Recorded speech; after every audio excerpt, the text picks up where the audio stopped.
Bom, vamos retornar da nossa primeira parada, né, nessa aula de características gerais. É, computador. Bom, então vamos olhar detalhes estruturais básicos, tá?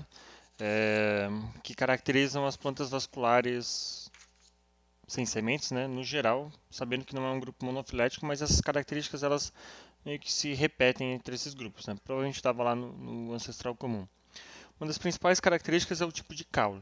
Tá? A gente tem três grandes tipos de caule importantes: o protostelo, o sifonostelo e o eustelo. Tá? Esse aqui é um protostelo, ok? O B e o C são sifonostelos. Tá? O D é um eustelo e o E é um atactostelo, mas é uma adaptação de um eustelo. Tá? O que é importante a gente observar aqui?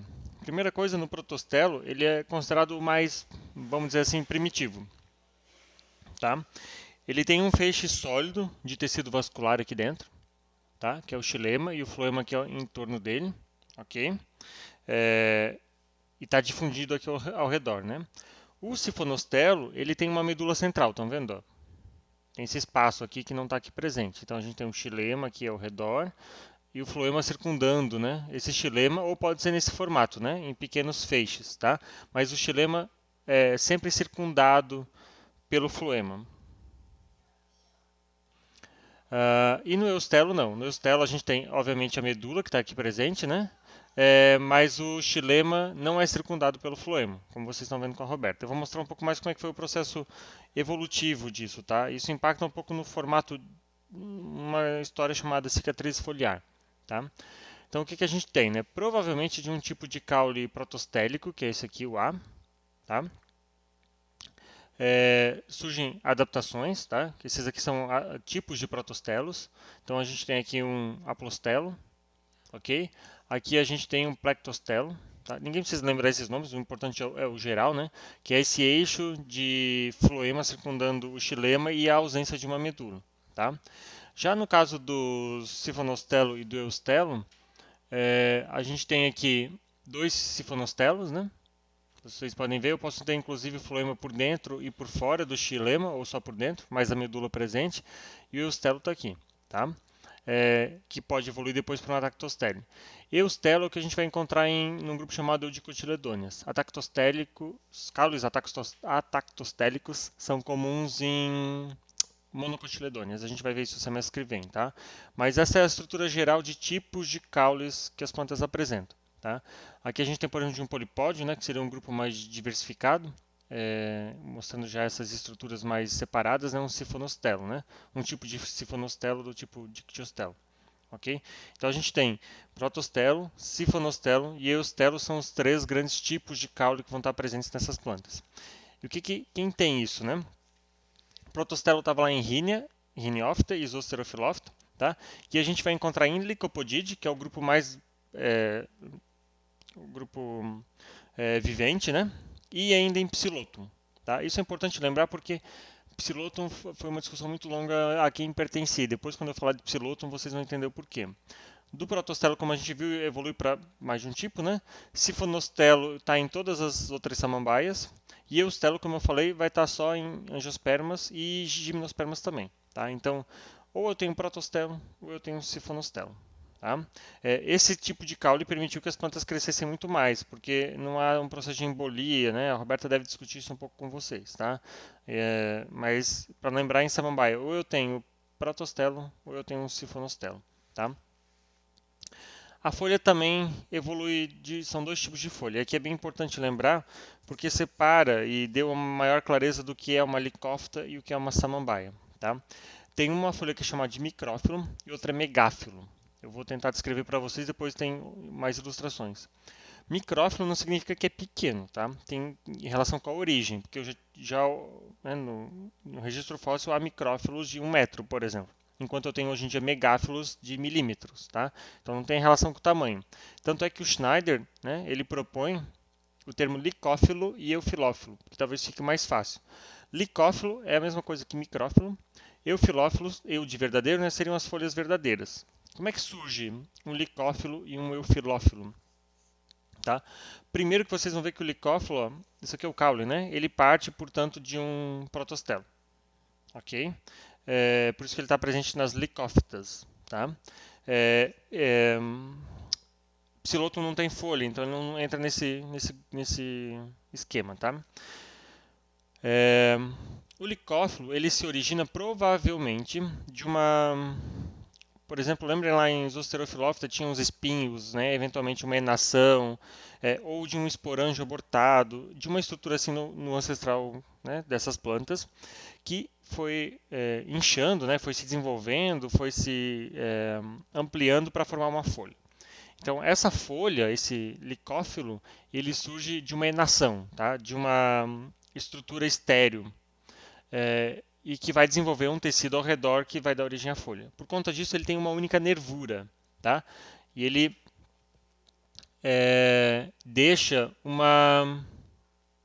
essa estrutura aqui, ó, tá? Ele não rompe, né, esse protostelo. Já nos eufilófilos, como é que foi a origem? Tá? Ele deixa primeiro essa lacuna foliar aqui, ó, sempre que ele surge. Tá? E como é que foi a origem? Provavelmente haviam ramos, tá? Ramos pequenos no ancestral, né, dessas plantas, e foi se desenvolvendo uma membrana ao redor desses ramos, tá? Como se fosse um pé de pato. Né? E no final desenvolve a folha. E esses ramos são o que a gente reconhece hoje como as nervuras. Tá? Claro que diversificou bastante depois, né? Mas a origem provavelmente seria essa. Tá? É um sistema bem mais complexo de nervuras, porque seriam provenientes desses ramos primordiais, né? E desse tecido que foi se desenvolvendo ao redor. Tá? Enquanto nos licófilos não. Tá? Não teve esse desenvolvimento. Licófilos, então, têm um único feixe vascular, os caules só são protostélicos e formam traços foliares, não lacunas foliares. Nos eufilófilos eu tenho um sistema complexo de nervuras, né, por conta desses caules ramificados. Eu vou encontrar em sifonostelos e eustelos, tá? E são traços foliares com lacunas, ok? Entendam que samambaia, então todas aquelas 5 subclasses, gimnospermas e angiospermas têm eufilófilos. Licófilos só estão presentes nas licófitas. Isso é uma das principais características que ajuda a separar hoje em dia esses grupos. Tá? Por isso que Pteridófitas não é um grupo monofilético. Primeiro que as folhas não têm a mesma origem nesses grupos. Tá? Licófitas têm uma folha, samambaias têm outro tipo de folha. Ok? Quando a gente for olhar as licófilos, eu estou elaborando aqui uma aula prática para a gente fazer semana que vem usando um microscópio digital que eu tenho. Eu vou buscar ele da FURB e vou pegar as amostras que a gente tem para olhar essas estruturas em vivo. Então a gente vai fazer uma aula ao vivo. Vocês vão entender como é que são esses licófilos, mas eles são bem simples hoje em dia por conta do formato dessas plantas, tá? Uma única nervura, isso é importante destacar. Não significa que não existem eufilófilos hoje em dia de uma única nervura, tá? Mas isso é um processo de simplificação dessas folhas e não a origem delas, tá? Aqui, ó. Então aqui eu tenho um licófilo, né, com aquele protostelo e surge esse feixe que sai aqui do xilema e floema, né, dando origem a essa única nervura e não tem aqui um rompimento, tá? Não deixa aqui uma lacuna. Enquanto aqui no protostelo, né, essa lacuna fica, que é da medula, né, que está lá, então ele rompe, formando essa estrutura ramificada, tá? Com venação primária, secundária, terciária e por aí vai, tá? Mas a folha em si seria do mesmo tipo, né, mesmo formato. A diferença é nas nervações e na lacuna foliar. Ok? Então, esse é licófilo, de licófitas. Esse é um eufilófilo ou das demais plantas vasculares, tá? Samambaias, gimnospermas e angiospermas, tá? E como é que são as estruturas reprodutivas das samambaias, tá? Já soube, né, de gente que a mãe ou a avó, enfim, ficava embaixo ali arrancando essas estruturas achando que isso era piolho, tá? Isso não é piolho, isso é estrutura reprodutiva. No passado, se imaginava que essas plantas elas produziam flores e só não se enxergava as flores. Eu vou contar as lendas depois, tá?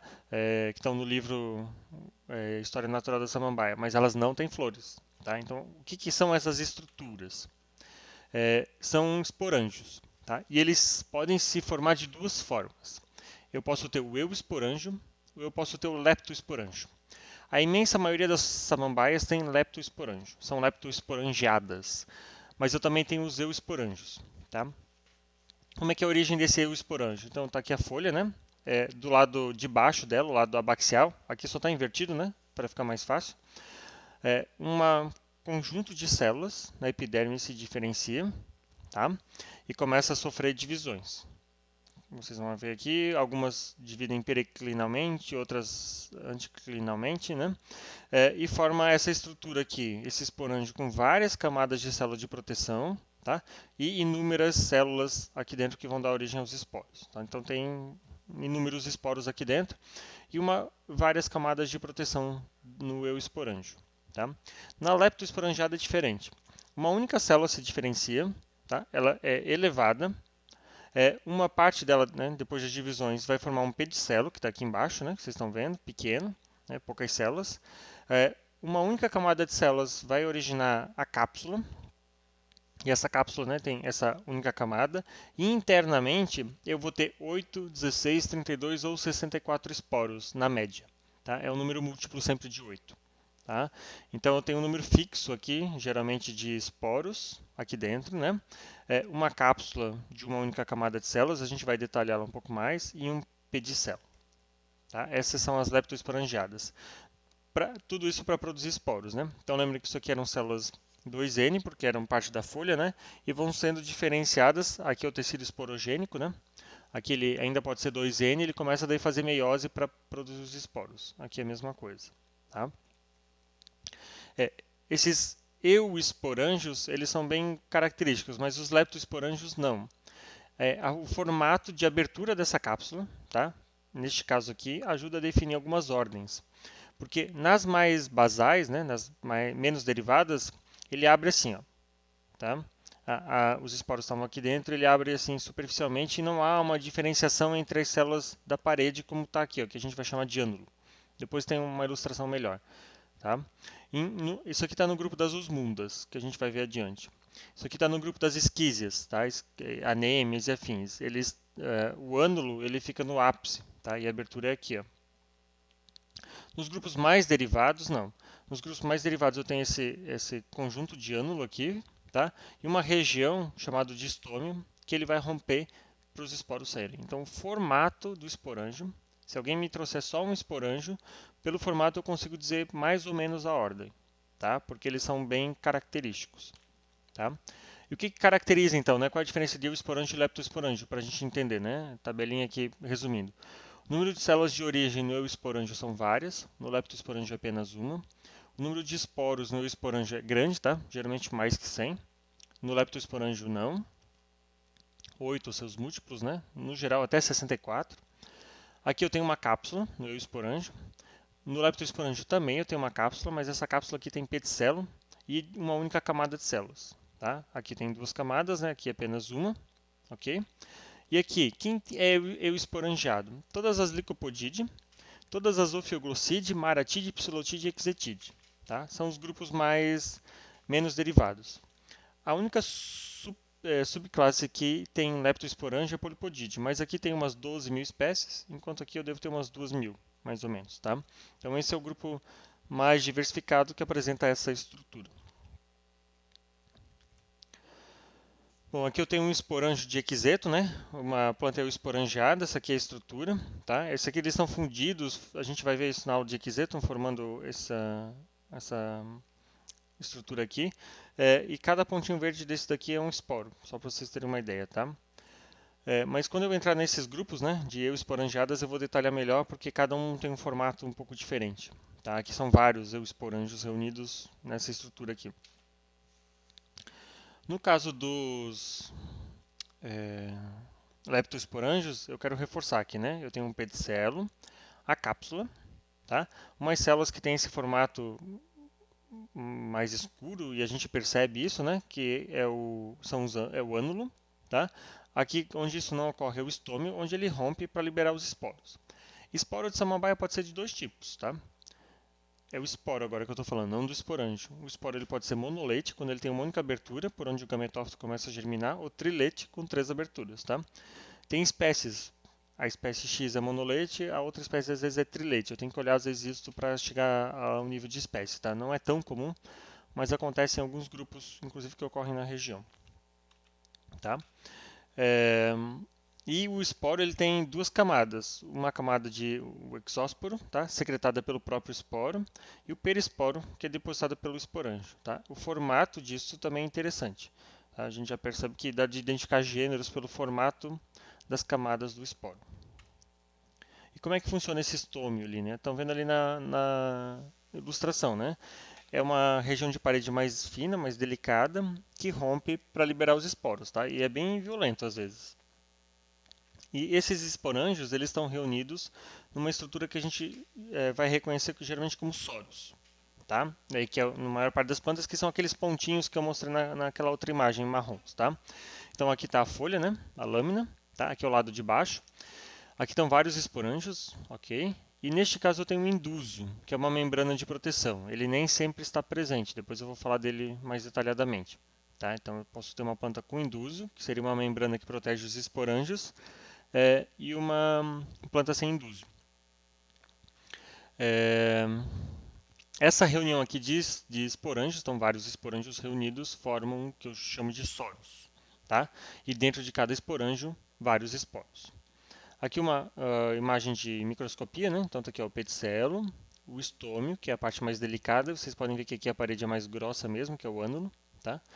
Aqui dentro os esporos em formação.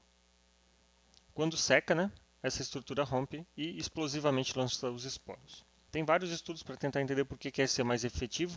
Provavelmente ele ajuda a dispersar, inclusive, melhor os epífitos, né? Que é um grande grupo das samambaias. Então, esses esporângios eles podem estar agrupados em soros, como eu falei. Tá? Então, soros são agrupamentos, esporângios no lado adaxial das folhas de samambaias. Abaxial, perdão, é do lado de baixo. Podem estar reunidos em esporocarpos, que ocorrem apenas nas samambaias aquáticas. Quando a gente for discutir elas, eu vou mostrar para vocês. Ou em espigas, tá? Que eu vou mostrar na sequência. Tá? Os soros, portanto, eles variam em número, forma e posição na folha. Eles podem ser em cor, inclusive, tá? Então eles podem ser em linha, em ponto ou em mancha. Eles podem, quando forem em linha ou em ponto, estar mais próximo à nervura central, mais próximo da margem da folha, ok? Podem ter aquele indúzio que eu falei de proteção, tá? E podem ter às vezes um falso indúzio também, que é uma outra estrutura que eu mostro mais adiante, tá? E tudo isso varia em formato de cor também. O indúzio também pode ser reniforme, formato de rim, pode ser uma linha, enfim. A gente vai vendo na nossa aula da semana que vem, ou na sequência dessa, esses formatos, tá? Aqui, ó.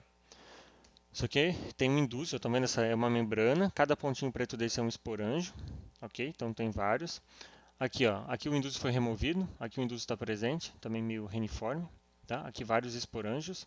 E esse grupo aqui, ó, não tem, essa família Polypodiaceae não tem esporângios, tá? Não tem, perdão, indúzio. Tá vendo? Todos esses pontinhos a gente não observa essa estrutura, tá? Aqui todos em ponto, ó. Pode ser pretos, marrons, né? Ou numa mancha, que nem é o caso do chifre de veado. Aqui eu tenho espigas, vocês talvez já tenham visto uma anêmia no campus, né? Uma planta bem comum, então eles estão reunidos em espigas. E aqui são os esporocarpos. Esporocarpos são tipo feijõezinhos, tá? Que são essa estrutura que reúne vários esporângios, só que como essas plantas são aquáticas, tá? Eles ficam presos nessa bolsa e depois liberam os esporos. Isso aqui são os esporos. Tá? Isso aqui é do grupo das marcílias, que são as plantas aquáticas. Às vezes, eu não tenho um indúzio de fato, eu tenho um falso indúzio. O que é um falso indúzio?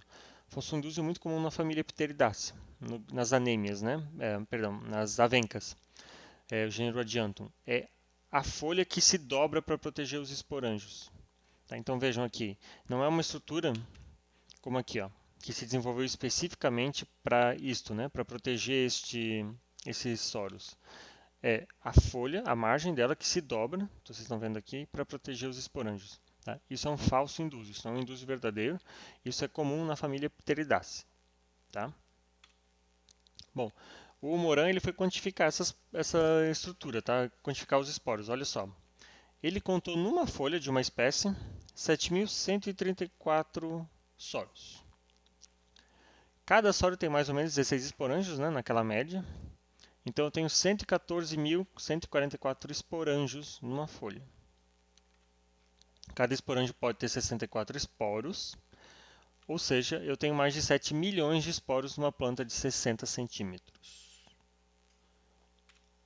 Tá? Então, assim, é muito esporo, para que algum deles caia em algum lugar adequado, germine no gametófito e ainda consiga depois os gametas se encontrar e formar é, uma nova planta, né? Um novo esporófito. Por isso que esse grupo, claro, hoje em dia ele está bem estabelecido, mas por isso que esses angiospermas dominaram, né? Porque elas simplificaram esse processo, né? Aqui eu quero mostrar os formatos dos esporos daquelas camadas, né, de proteção. Olha aqui, ó. Às vezes é espiculado, né? Às vezes é cheio dessas estruturas. Eu estou estudando um pouco mais esporos agora. Parece ser tipo um véu aqui ao redor, ó. Aqui é um trilete, né, com 3 aberturas, é liso, às vezes não tem nada, às vezes as camadas são assim. Então, esses formatos todos eles ajudam a identificar famílias, gêneros nas samambaias e às vezes podem ajudar a separar espécies. Tem um grupo que eu estou estudando do gênero Parablack, do grupo do Parablack no cordato, que se chama tudo de cordato, mas eu já percebi que são 4 tipos de esporos muito diferentes. Outro dia eu mostro para vocês o que nos dá a luz que provavelmente são mais espécies, não aquilo só que a gente reconhecia até então, tá? E como é que é a exposição disso, né? Vamos para o videozinho do YouTube, se ele exibir aqui. Aqui vai. Então aqui, para mostrar para vocês,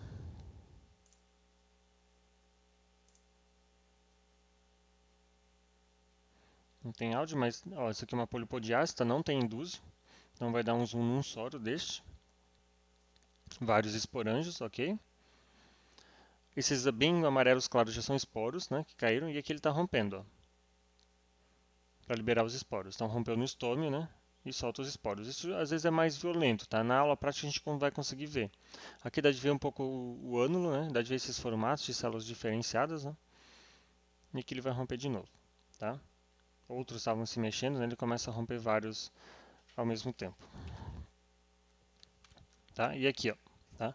O capítulo 2 daquele livro do Moran, que eu sugeri a leitura para vocês, tem um cálculo que mostra como é que é isso, tá? Os físicos já estudaram esse processo, porque essas células aqui, ó, elas têm uma parede mais reforçada, elas acumulam água, tá? Essa água começa a evaporar e a tensão começa a aumentar, até que tem um momento em que elas cavitam, né, e acabam forçando as células a se unir aqui, rompendo na região mais fraca. Tá? Tem todo um estudo de física, inclusive, deste processo, tá?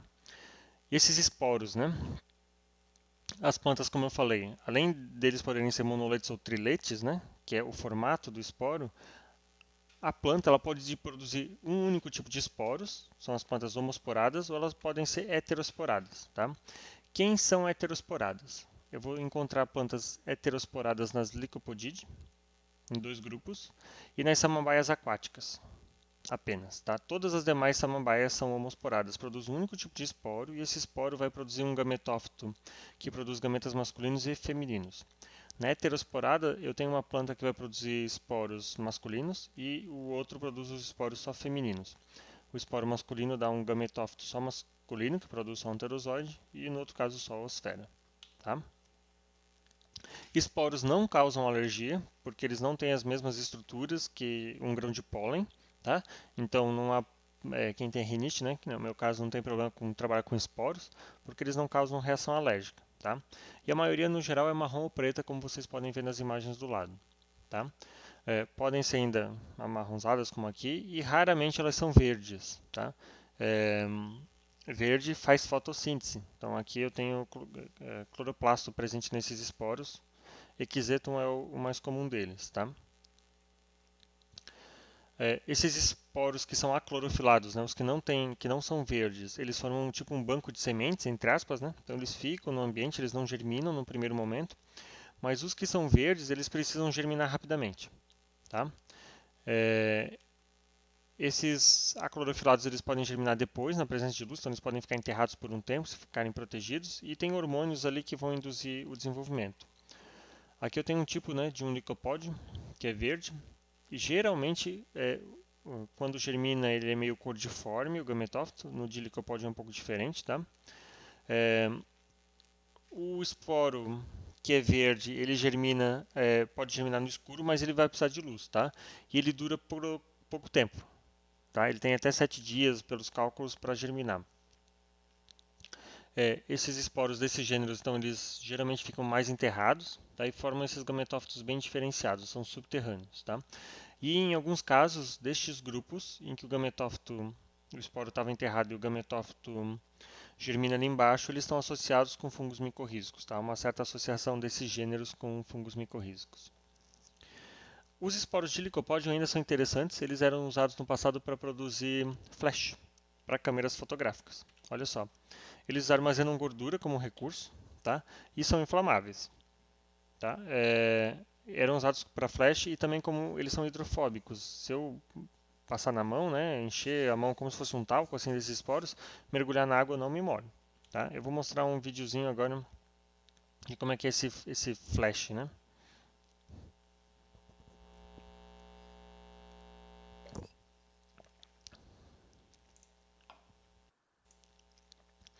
Olha só, isso é de, isso é de esporo, ó. Não façam isso em casa.